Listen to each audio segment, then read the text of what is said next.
What is up, babes?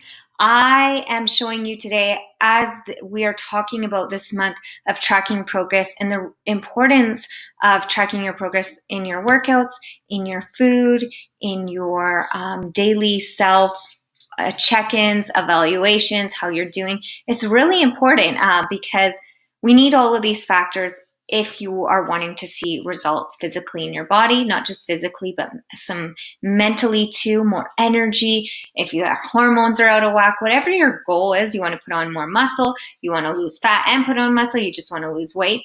You really need, this is like your bank account.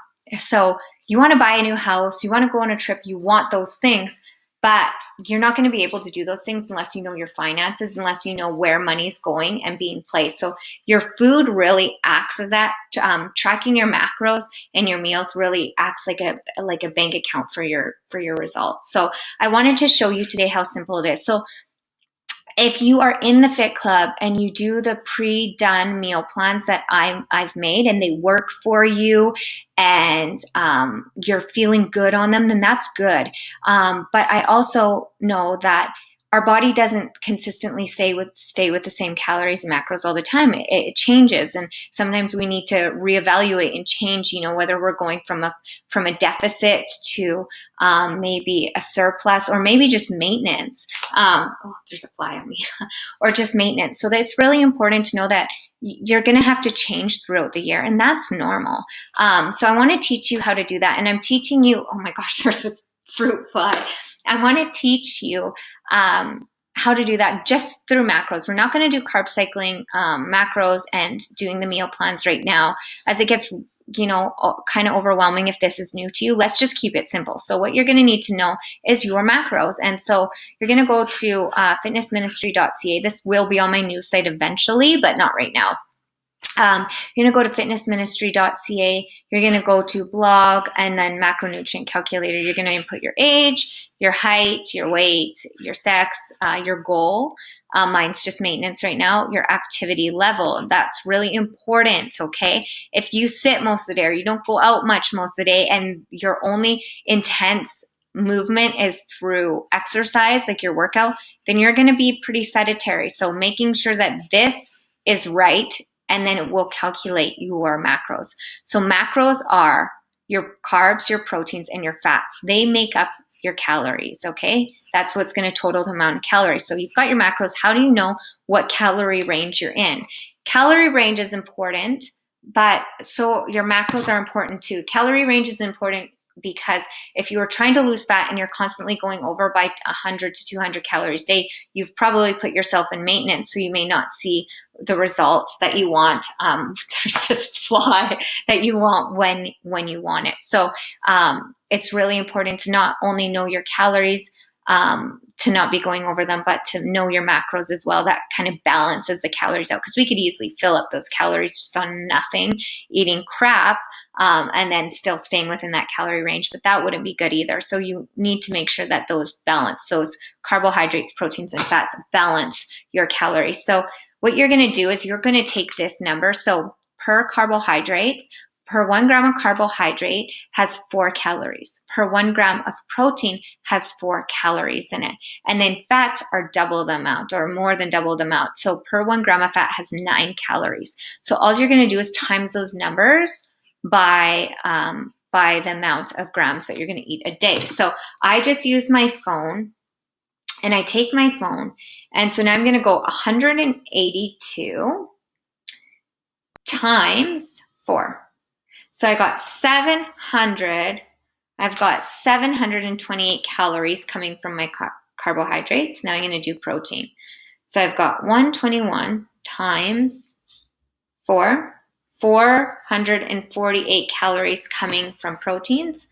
And now fats is 45 times 9 equals 405 calories coming from fat. So now I'm going to add all those calories up, and it's going to tell me my calorie range. So 405 plus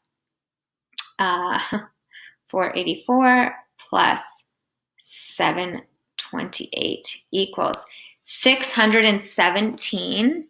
So I'm going to write that down. Oh no, 617 calories for my day. So this is the easiest way to do it.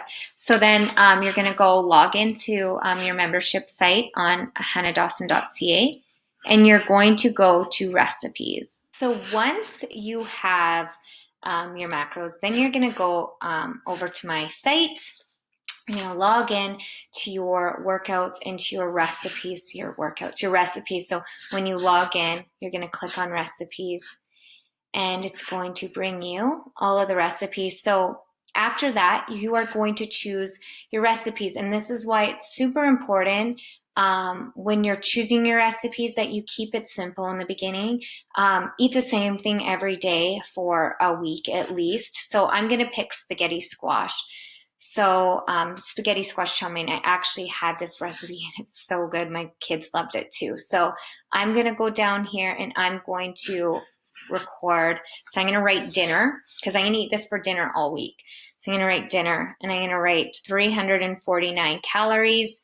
I'm going to write proteins is 23. I'm going to write carbs is 27 and my fats is 18. So now that I've got that, I'm going to go back. Now I want to find some lunch, easy meal prep lunch recipes. And I mean, if you wanted to alternate recipes, I always say do the same thing at least for like a week. It's just going to make your life a lot simpler. Yes, you may get bored, but I'm going to teach you how to implement some treats into here too. Okay, so lunch. I'm going to filter. I'm going to click on lunch. And I'm going to click on this.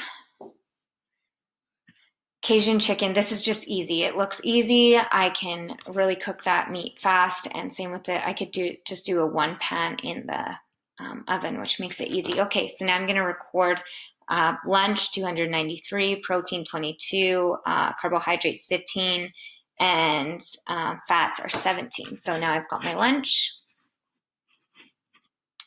and then I'm going to go back.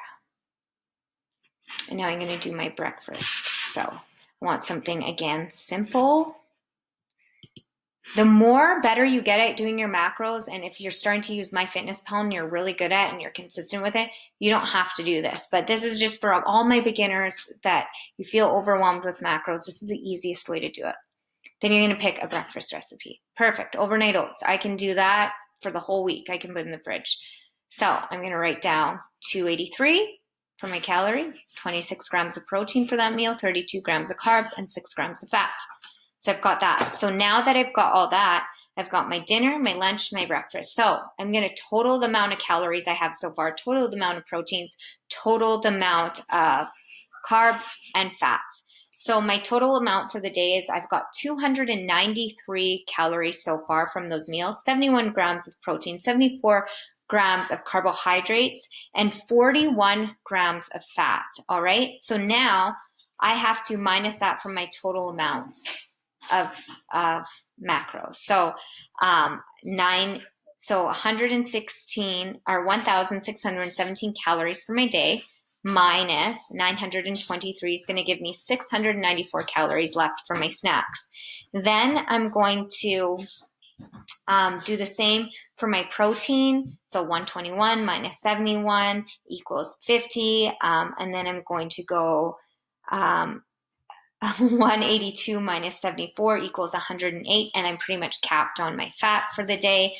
So I have 694 calories left for my snacks, 50 grams of protein, and 108 grams of carbohydrates. So now I have to pick some snacks that I can add in. And another tip too is you may have some carbohydrates left over. Let's say you're trying to get as close with your snacks, but you still have some left over. That's when adding a little bit more sweet potatoes to your lunch to increase those carbohydrates, or adding a little bit more oatmeal to your overnight oats and things like that. That comes with time, but just this is simplest for now. So one of my snacks I know I'm going to pick is ice cream because I have such a sweet tooth that I might as well put it into my meal plan, because if I'm going to snack, I'm going to snack and I don't want to feel bad about it. I want it to be a part of my food. So here we go. Ice cream. There's my calories. So I'm going to write it down. 221, 26 grams of protein. I'm going to write down 26 carbs, 5 grams of fat. Boom. There you go. There's my every evening snack. So after dinner or watching TV, I'm going to have my protein ice cream. Okay. Next snack. I'm going to filter this by snacks.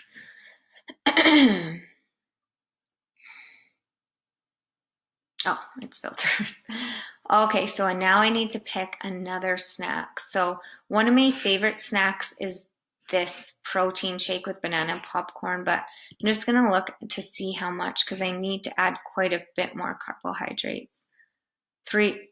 Yeah, this is more it. So I might actually have this in the afternoon. Zucchini bread banana smoothie. This is really good actually. So, okay, so we have got 398, 28 grams of protein, 30 carbs, and 19 grams of fat. Our fat has went over, so we're pretty much done. So like, let's add up those snacks. So I'm going to add up 221 plus 398 equals 619. So pretty darn close. So 619. Yeah, so we're under. So, I mean, I don't even need to, we couldn't because our fat went over, we won't really need to add in more carbohydrates. So it kind of balances out. Like I said, as long as you're staying within your calorie range, sometimes your fats may go over, but your carbohydrates come down. That's fine. Just pay attention to how you're feeling throughout your day. So it's okay. It's going to balance as long as you're staying within that calorie range. Like I said, don't get obsessed with the numbers not being point on all the time. They're just not going to be. Again, you want to enjoy your food. So try to stay within that calorie range if you're trying for fat loss. If you're trying for muscle gain, then it's okay if you go over a little bit. You will be in a surplus anyways. But again, if you went over a little bit, it's not going to affect you too much. That being said, I love maintenance because I feel like I can have my energy enough to work out, and it just works well for my body. But again, figure it out. Do it at least for 2 to 4 weeks. I would say 4 weeks. See how you feel. If your goal is weight loss and you're losing weight, then keep doing what you're doing. And just maybe once a month, redo your recipes, pick some new recipes, make sure the macros meet it, portion your food out, and you're good. Again, if your goal is muscle mass and you're putting on 1 to 2 pounds a month, well, then that's awesome. You're gaining weight. Keep doing what you're doing. If your goal is maintenance and you're maintaining your weight, then that's good. Maybe your goal is body composition and you're maintaining your weight, but you're actually losing fat and getting leaner. Then just keep doing what you're doing. So if you have any questions, please leave them in the comments below. Again, all of this information, all these recipes, all the macro calculators are on hannah.dawson.ca. The recipes, that's for a membership program. And then my macro calculators are on fitnessministry.ca under my blog, okay? I hope you enjoyed that. I hope that helped. Again, let me know if you have any questions. Bye, you guys. Don't forget to give me a thumbs up, hit that subscribe button, hit that bell, and I will see you soon.